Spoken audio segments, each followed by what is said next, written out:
Previously on Stargate, we finally officially met with the opponents of the System Lords, the other Gould. Although don't call them Gould, they are... The Tok'ra. The Tok'ra. The Tok'ra. Tok'ra. Tok'ra. Tokra! Tokra! But whatever you call them, they're hard to convince, and so are effectively keeping our heroes prisoner, while back on Earth Sam's father is dying. This episode picks up the continuation of the debate, with Garshaw insisting that this is to protect Earth as much as themselves. If the System Lords found out the humans know where the Tok'ra are, Earth will become a primary target. O'Neill and Teal'c point out that that's already the case, but that's probably overstating it. Apophis launched one attack with two motherships that was more or less just expanding his influence rather than because Earth was any real threat to the System Lords. Garshaw does admit that the other thing is their unwillingness to save Salmak by one of them joining with it. To the Tok'ra, that shows their disgust at the idea of joining. It overwhelms any desire to help. And I suppose in their mind, I mean, this is a flawed analogy, but just trying to see it from the Tok'ra point of view, it'd be kind of like if Salmak would die without a kidney transplant and none of them would be willing to go through with being a donor. It's understood that it's not a small thing that is being asked of them, but what kind of allies would they be if they wouldn't put themselves out there for someone that's important to the Tok'ra? With that door closed, O'Neill considers opening one of his own, with his fist if necessary, but Teal'c shoots this plan down. After all, they're unarmed, outnumbered probably about 50 to 1. The only way out are the rings that they'll need to find a way to activate, and they would have turned this mission from making a new ally into making a new enemy. And really what you'd like from a plan are two things that this one seems to be lacking. At least a slim chance of success, and success not being even worse than not trying anything. This is when it's confirmed that Jolinar was controlling Sam against her will back in the line of duty, even when seeming to speak with Sam's voice. Sam admits that she'd been fighting control the entire time. It's an interesting juxtaposition to what happened in one of our previous reviews, Abyss, way in the future in Season 6, when Jack was taken against his will by the Tok'ra inside of him. Selmak would be sickened by this behavior since it violates their highest law. Yet Jolinar did the same thing to Sam, and that seems to get glossed over in this series. Not only willing to do the same thing, but to also threaten to kill others and her host in service of her ends. So this episode just kind of wallpapers over it for now, and after this we'll just kind of pretend that the specific events didn't play out the way they did. Anyway, Sam figures one solution to both problems is if Jacob were to join with Salmak. It would go a long way towards helping relations with the Tok'ra, and it would save his life. So Garshaw agrees to go ask Jacob, but only Sam and O'Neill can go, to ensure that they'll come back. Now the other 6 have changed from guests to the more likely optional hostages. That has likely been the intent. As was pointed out, Earth already knows where the Tok'ra are. Keeping them here really isn't going to stop anything. But keeping them here does prevent the humans from selling them out to the System Lords. Their people would die as well. And it's not unreasonable, really. The SGC did the same thing to high-ranking System Lords, remember, during a peace summit, no less.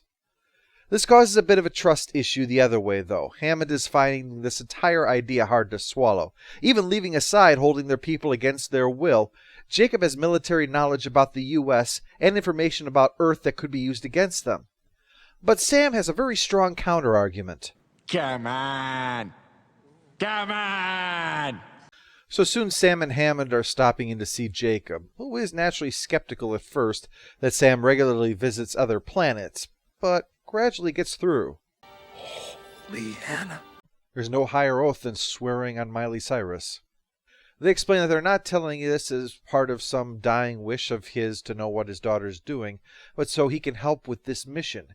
And he must have agreed to go because soon they're bringing him to the Stargate, although it's not easy for him, but if this does work, well then, cancer, gone. Arthritis, cured. Aging, abated forever. Baldness, well, even Tok'ra have their limits. But the Tok'ra got themselves some bad news. While Sam was talking to her father, word came in that motherships were on their way to this world, so Sam, Jacob, and O'Neill show up in the middle of an evacuation.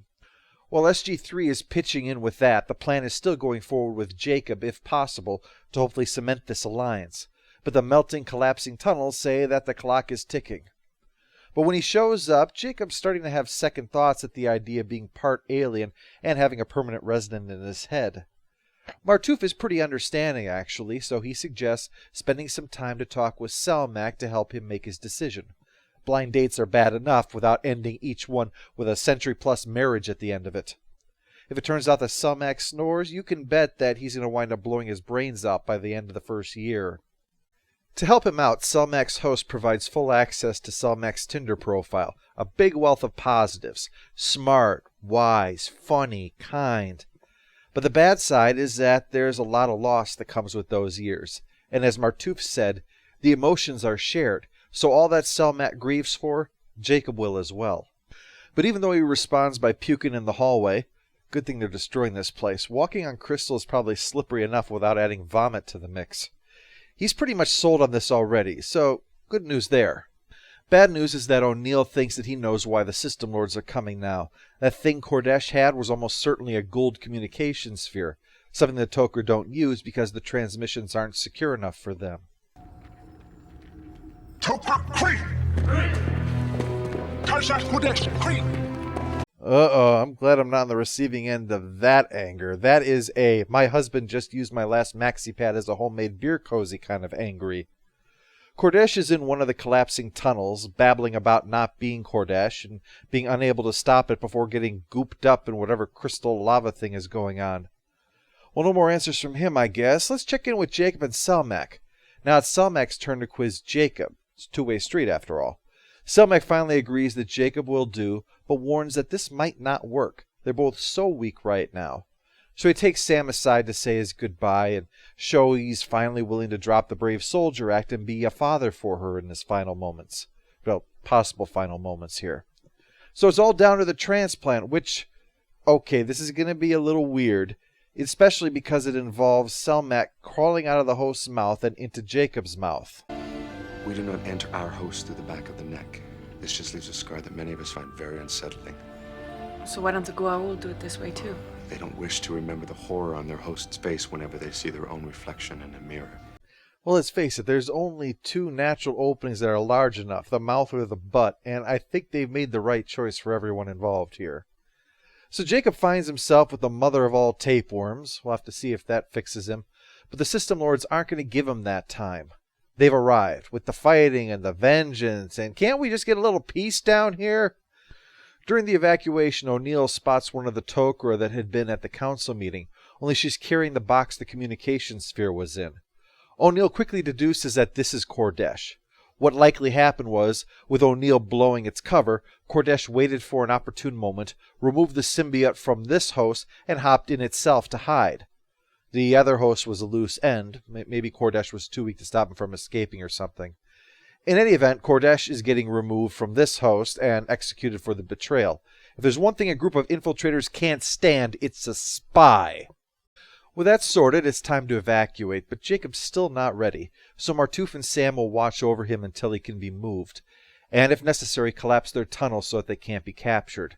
Between Martouf, Selmak, and the remnants of Jolinar and Sam, the info in their heads could seriously undermine the Tok'ra if they were caught, and the Secretary disavowing any knowledge of them won't avert that problem.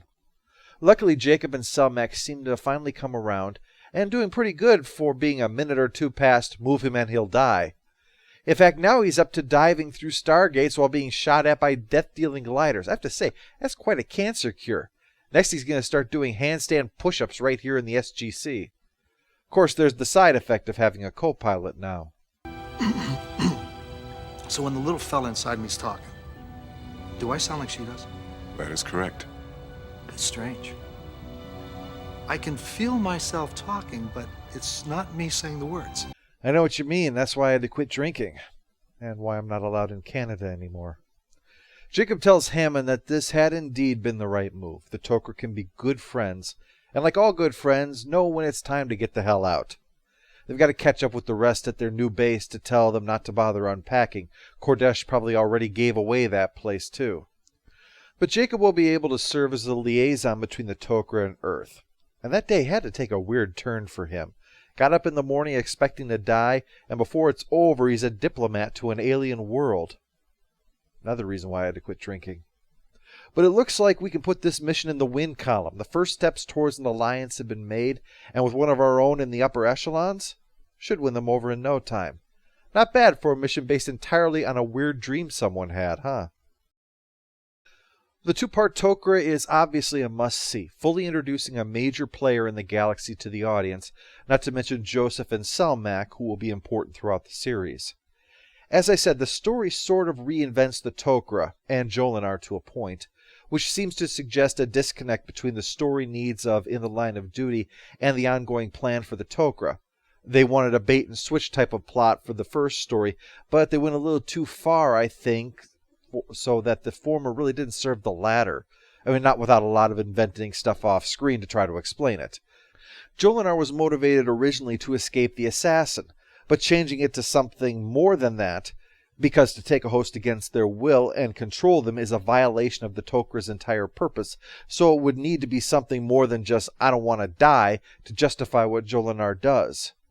For instance, Sam's vision could have been a message vital to the Tok'ra, such as the presence of the spy in their midst which threatens their very existence. That was why it was that important to get back by any means. But as for this story itself, I think it handles the job quite well, especially considering it's overall an episode of people standing in caves talking or sitting at tables and talking even more. But that serves the main theme of this episode, which is how hard trust can be. O'Neill having to trust in Sam's vision, and in her advice on dealing with the Tok'ra, the strained trust SG-1 has for the Tok'ra, the Tokra's unwillingness to trust humans, the unwillingness to trust a dying man with a secret, and in the midst of that, the spy who is abusing the trust of the Tok'ra. All our beats hit in the melody that lead to the conclusion that humans and Tok'ra must trust each other, symbolized by Jacob and Selmak. Even facing death, both are uncertain about this joining, but Jacob says if they don't, they're both dead. They have to have faith in each other. And in so doing, both survive, and that leaves both their people better off as a result of that. And yet the spy does illustrate why that caution is necessary, why trust must be built and not just assumed, because they really might be trying to deceive or use you. But if it can work out, if the common ground can be found and trust gradually built, then it might just lead to a better future for all of us.